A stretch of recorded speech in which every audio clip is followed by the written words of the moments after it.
Oh, eh, Jehovah Jireh est ton nom, El Shaddai est ton nom, Adonai est ton nom. Oh mon Dieu, oh, je t'adore. L'Éternel est mon berger, je ne manquerai de rien.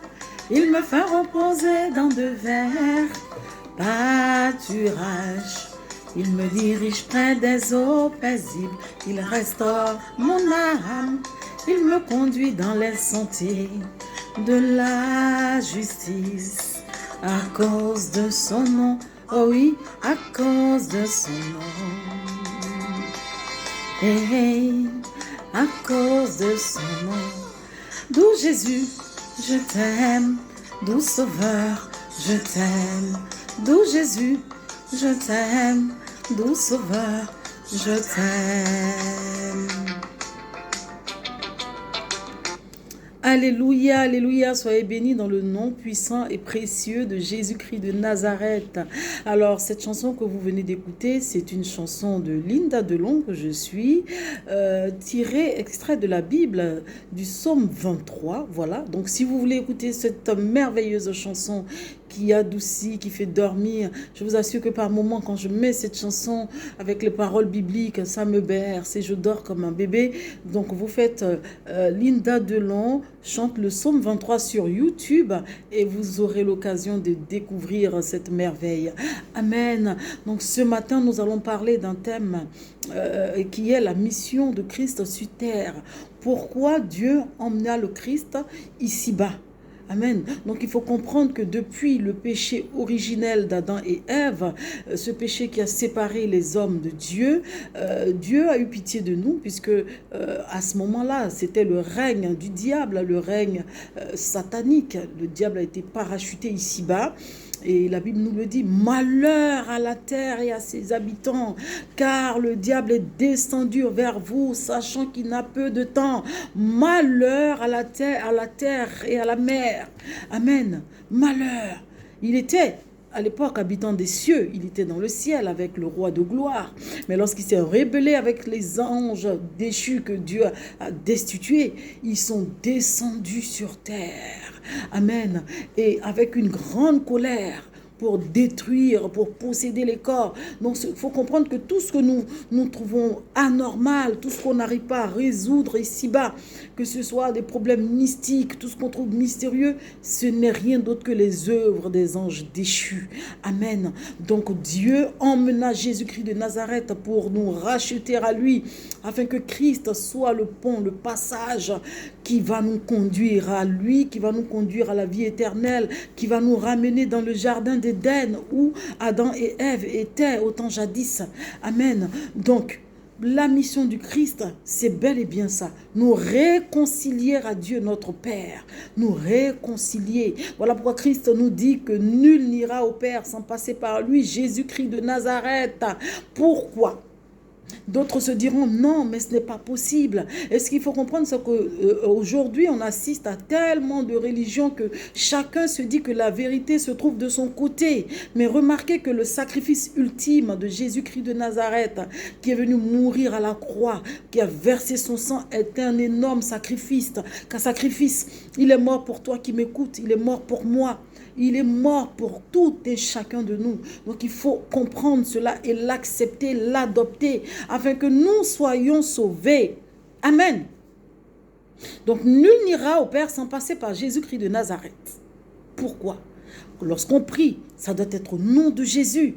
Lorsque nous chantons, nous louons, on doit toujours mettre Jésus-Christ parce que c'est lui le sacrifice ultime. À l'époque, dans les temps anciens, l'on n'avait pas encore l'avènement de Christ. Donc vous allez voir, même dans l'Ancien Testament, c'était des holocaustes, des sacrifices que l'on offrait à Dieu. Et aujourd'hui, il y a des religions qui perpétuent encore ces holocaustes-là parce qu'ils essaient d'appliquer l'Ancien Testament. Mais il faut comprendre que dès l'instant où Christ est venu se donner en sacrifice, on n'a plus besoin d'holocauste. On n'a plus besoin de faire des sacrifices à Dieu parce que l'ultime sacrifice qui est la vie humaine. La vie humaine n'a rien à voir avec la vie d'un animal. Le sang d'un humain n'a rien à voir avec le sang d'un animal. C'est au-dessus et c'est le plus gros sacrifice. Amen. Et imaginez-vous, le Fils de Dieu lui-même vient s'offrir en sacrifice. Il donne son corps, son sang, pour que nous soyons rachetés, pour que nous puissions passer des ténèbres à la lumière. Amen. Et c'est le fait même que Christ soit venu pour nous réconcilier à Dieu qui fait que lorsque ces anges déchus qui sont sur terre avec nous essaient plus ou moins de nous manipuler, de nous malmener, nous prions au nom de Jésus-Christ de Nazareth et nous sommes sauvés. Nous crions à Jésus et nous sommes sauvés. C'est pour nous sauver. Amen. Nous réconcilier parce que les anges déchus travaillent nuit et jour. Ils veulent drainer le max d'âmes dans les flammes de feu. Ils veulent drainer du monde. Donc Christ est venu pour nous sauver, pour nous racheter, pour faire de sorte que ces anges déchus, ces démons-là ne nous emprisonnent pas éternellement, pour faire de sorte que nous échappions à la géhenne. Donc il faut comprendre cela, afin que, étant encore en vie, tu puisses faire une paix véritable avec Christ. Et lorsque tu quitteras ton corps, qui est cette enveloppe, tu partes au ciel, à la Nouvelle Jérusalem, parce que c'est là-bas l'essentiel. C'est cet endroit que tu dois viser, mon frère, ma soeur. La Nouvelle Jérusalem, où siège le roi de gloire. Parce que si tu ne vises pas la Nouvelle Jérusalem et que tu vises les biens de ce monde, quand tu partiras, les démons vont t'accueillir. Il faut le comprendre. Les démons vont t'accueillir. On n'a pas l'impression de partir. Et on va penser qu'après sur les départs. Mais c'est des réalités. On n'a pas cette impression parce que quand on a une aisance de vie, quand on est à l'aise, on est en bonne santé, on se la coule douce, pépère, on part en voyage sur les îles, les Caraïbes, on se la coule douce. On ne voit pas les choses venir. Bien-aimé, on ne voit pas les choses venir. Mais si tu n'es pas prêt et que tu prends un malin plaisir à boycotter la parole de l'Éternel, à te dire, oh, ça n'existe pas, ça c'est des hommes qui ont écrit. Mais je t'assure que lorsque la surprise arrive et que tu te retrouves de l'autre côté, c'est mort. C'est close pour toi. Voilà pourquoi il faut être toujours prêt. Amen. Donc nous allons lire ensemble Marc, à partir du verset Marc 2, de 15 à 17, où on va comprendre pourquoi Christ est venu pour nous, la mission de Christ. On fait la lecture. Comme Jésus était à table dans la maison de Lévi, beaucoup de publicains et de gens de mauvaise vie se mirent aussi à table avec lui et avec ses disciples, car ils étaient nombreux et l'avaient suivi. Les scribes et les pharisiens, le voyant manger avec les publicains et les gens de mauvaise vie, dirent à ses disciples, « Pourquoi mange-t-il et boit-il avec les publicains et les gens de mauvaise vie ?» Ce que Jésus ayant entendu, il leur dit, « Ce ne sont pas ceux qui se portent bien qui ont besoin de médecins, mais les malades. » Amen. « Je ne suis pas venu appeler des justes, mais des pécheurs. » Regardez cette parole forte de Christ. Et ce n'est pas faux parce que dans nos sociétés, quand on ne se sent pas bien, c'est là qu'on a recours au médecin. Mais quand tout va bien, est-ce qu'on pense à avoir un médecin? Mais non, on continue notre route, notre chemin. Et donc, c'est ce que Christ est en train de dire. Il n'est pas venu pour les bien portants. Si tu estimes que tu te portes bien, ben, demeure dans ta santé. Il est venu pour les malades. Et pour ceux qui ont besoin de lui. Parce qu'il faut comprendre que souvent, on pense que quand on a une aisance de vie, on n'a pas besoin de la parole. Mais on se gourre complètement. On se trompe. Parce que l'aisance de vie que tu as ne te sauvera pas au jugement dernier. La gloire que tu transportes ne va pas te sauver au jugement dernier. Les applaudissements ne te sauveront pas. Mais c'est Christ qui va te sauver. Si tu as tous ces biens de ce monde et que tu n'as pas Christ, tu es mort. Tu es comme mort. Amen. Donc il te dit qu'il n'est pas venu pour les bien portants. Il est venu pour les malades. Les malades, c'est ceux-là qui ont soif de l'évangile. C'est ceux-là qui ont des âmes perdues, qui sont en perdition. C'est ceux-là qu'on accuse à tort. C'est ceux-là qui sont rejetés par la société. C'est ceux-là qui sont vomis, haïs, bannis. Il te dit qu'à ceux-là, lui, il est là pour eux. Parce qu'une fois que ces personnes-là auront accepté Christ et que Christ prendra leurs âmes entre ses mains, au jour du départ, ils se retrouveront au ciel avec Christ. Mais celui-là même qui se dit bien portant, qui n'a pas besoin de Jésus-Christ, le jour où tu partiras, tu sauras où tu te retrouveras. Et tu n'en voudras à personne. Amen. Donc il faut comprendre cela. Et les chrétiens, beaucoup aiment indexer, aiment juger. Alors que Christ est différent de cela. Christ est rempli d'amour. Il est là pour te délivrer de tes maux. Voilà pourquoi il te dit que si tu es fatigué, chargé, viens à lui. Il te donnera du repos. Et il ne faut pas chercher le repos chez les hommes. Les hommes ne te donneront aucun repos. Les hommes te donneront que de la déception, que du mensonge, que de la calomnie, la jalousie. Mais Christ te donnera du repos. Un vrai repos. Quelle que soit ta situation, quel que soit ce que tu traverses, viens à Christ. Il te donnera ce repos-là. Amen. Et donc, vous allez voir dans le livre de Matthieu 12, du verset 28 à 30, qu'est-ce qui est marqué? On va faire la lecture. Venez à moi, vous tous qui êtes fatigués et chargés, et je vous donnerai du repos. Prenez mon joug sur vous et recevez mes instructions, car je suis doux et humble de cœur. Et vous trouverez du repos pour vos âmes, car mon joug est doux et mon fardeau léger. Regardez, car je suis doux et humble de cœur. Humble. Le Fils de Dieu, celui-là même qui est le sauveur du monde, celui-là même qui dit à une montagne, déplace-toi, elle se déplace. Celui-là même qui a marché sur l'eau, celui-là même qui a ressuscité des morts. Ce qu'aujourd'hui, des gens font, soi-disant, par la magie, et même, c'est même pas le même cas.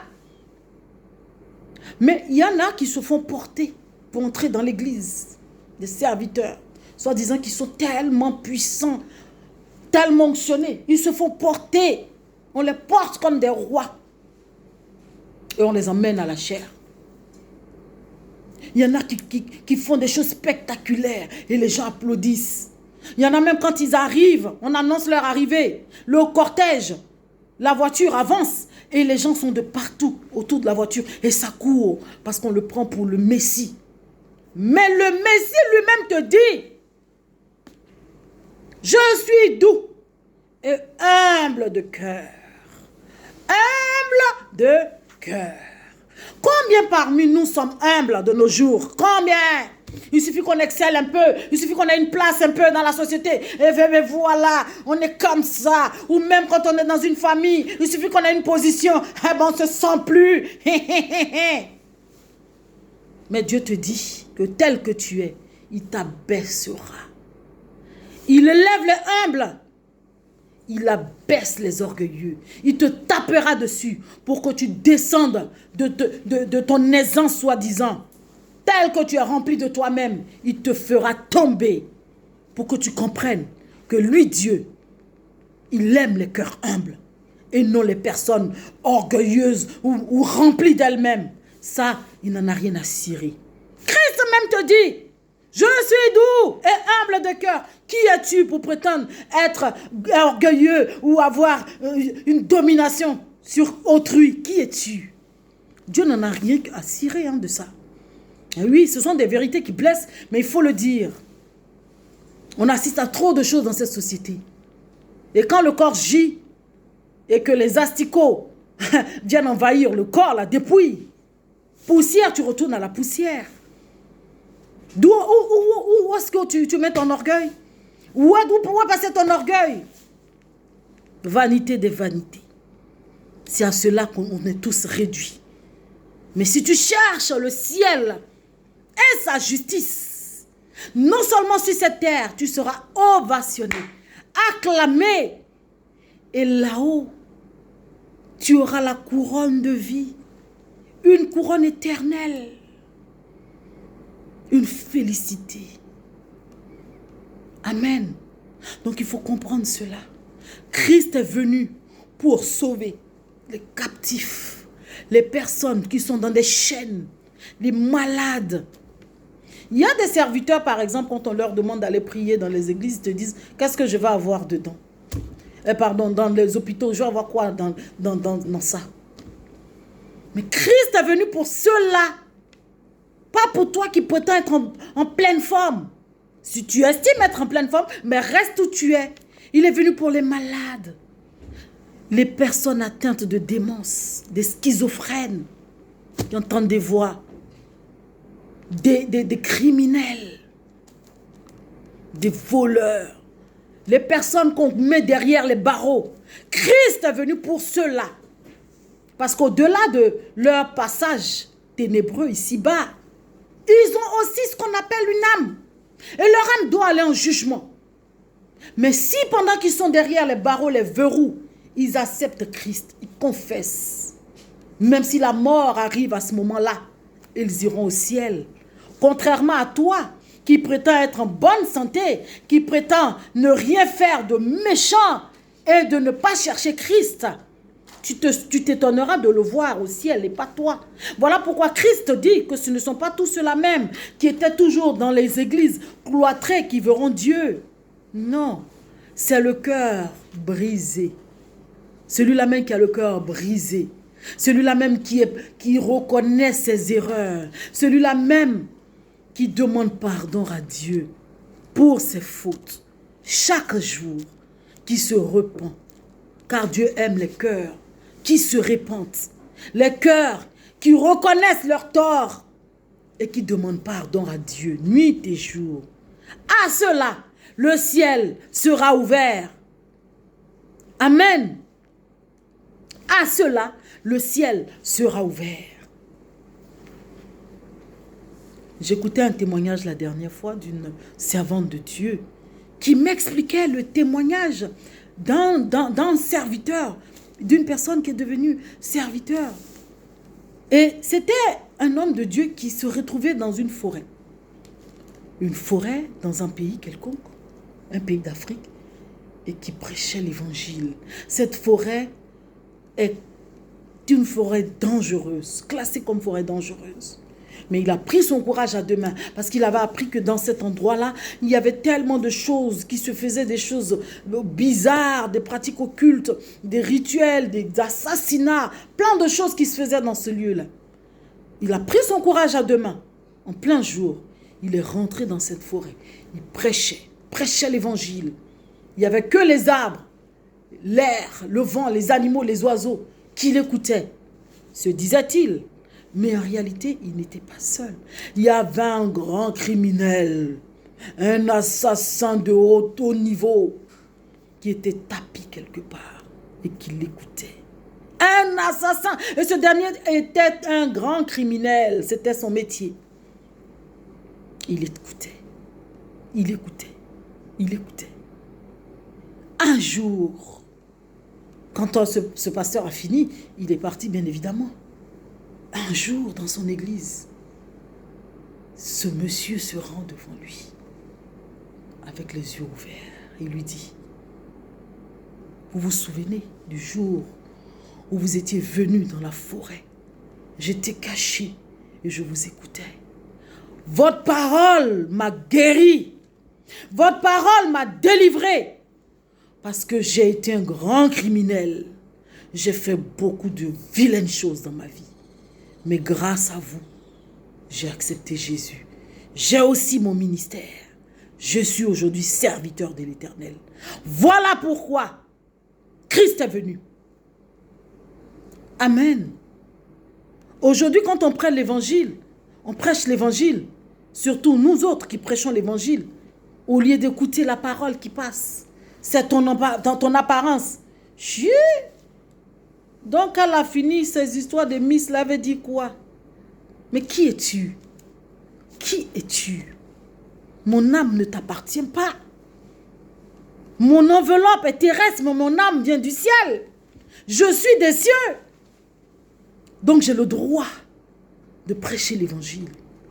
Que ça te plaise ou non, fais-en ce que tu veux. Mais je m'adresse à ceux-là qui ont soif de Christ et qui veulent connaître Christ et qui veulent aller au ciel. Amen. Donc c'était cette petite parole que je voulais partager avec vous, la mission de Christ, pourquoi Christ est venu et qu'est-ce que nous devons faire, sachant que Christ est là, il nous donne ce courage, cette grâce de le connaître avant de quitter cette terre, c'est de pouvoir nous attacher à l'évangile et de faire en sorte que nous ne puissions pas rater le royaume, car c'est là la clé. Amen. Que Dieu vous bénisse, on se dit à très vite. Shalom.